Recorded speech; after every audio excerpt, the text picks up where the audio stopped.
여당이 정치개혁 카드를 들고 나온 걸 보면 급했긴 급했나 봅니다.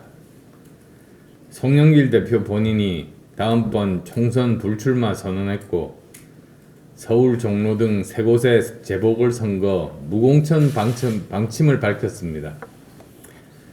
국민적 공분의 대상이 되었던 윤미향, 이상직 두 사람을 이제서야 신속히 제명하겠다고 했고, 국회의원이 동일 선거구에서 4선에 도전하지 못하도록 3선 금지 조항을 신설하겠다고 합니다. 국회의원 자리라는 살을 내주고 지지율이라는 뼈를 받겠다는 생각인 것 같은데, 그것으로 지난 4년 반의 과오나 현 여당 후보의 부족한 점을 덮기에는 어림없는 수준입니다. 무엇보다도 여당 대표의 정치개혁과 인적 쇄신 계획은 국민 눈높이에 비추어 볼 때 형편없이 낮습니다. 하려면 제대로 해야죠. 우리 정치가 이 모양이 된 건 조국, 윤미향 등 몇몇 사람들 때문이 아닙니다. 증오와 배제, 단절과 부정의 극단을 달리는 진영 정치가 근본적인 원인입니다. 기득권 양당 중 특정 진영에 들어가 진영 보스와 극렬 지지자들에게 잘 보이기만 하면 따뜻한 아랫목 지역구에서 편안하게 국회의원 배지 달고 자신뿐만 아니라 주변 사람까지 편하게 먹고 살 수 있는 우리 정치의 패거리 구조가 정치를 이 모양으로 만든 겁니다. 그 핵심에는 바로 낡은 586 운동권 정치인이 있습니다.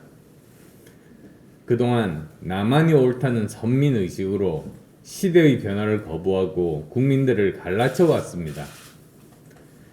그러한 오만과 독선 그리고 착각은 시대와 불협화음을 내며 역사의 발전과 국민 통합을 가로막았습니다.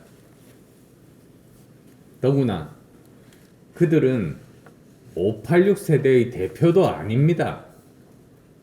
진정한 586 세대는 586 운동권 정치인들이 아니라 젊은 시절부터 사회 곳곳에서 열심히 일하면서 대한민국을 여기까지 발전시킨 현장의 주역들입니다. 따라서 586 기득권 운동권 정치인들의 집단 퇴진이 아닌 송 대표 개인의 불출마는 기득권 정치의 혁신에 아무런 영향도 줄 수 없는 겁니다. 아직도 20세기 낡은 이념과 자신들의 이상에 갇힌 상태에서 정치 권력만을 추구하는 586 운동권 세력이 퇴장하지 않고 대한민국 정치의 한복판을 차지하고 있는 한 우리 정치의 미래도 대한민국의 미래도 없을 겁니다.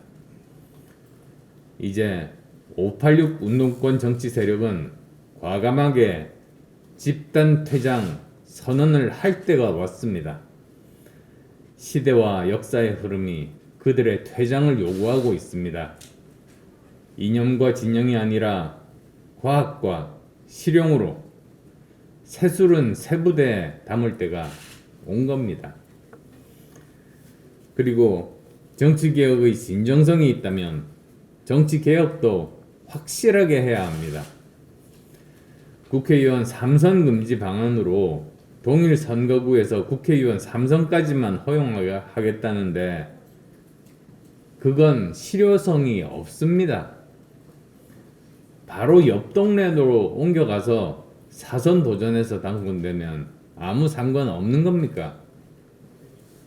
국민들에게는 한 도시지만 자리 나눠 먹는데 익숙한 정치인들은 한 도시를 갑, 을로 나눠서 바로 옆 동네에 가서 당선되면 아무 문제가 없는 이런 3선 금지 방안은 한마디로 눈 가리고 아웅하는 겁니다.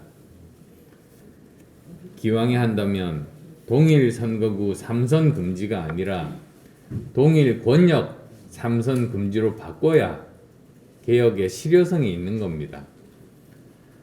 광주에서 3선을 했으면 강남에 가서, 대구에서 3선을 했으면 구로로 가서 자신의 존재 이유와 경쟁력을 스스로 증명해야 합니다. 또한 3월 9일 대선과 함께 치러지는 국회의원 재보궐선거에 귀책 사유가 있는 정당이 후보를 공천하지 않는 것은 너무나 당연합니다.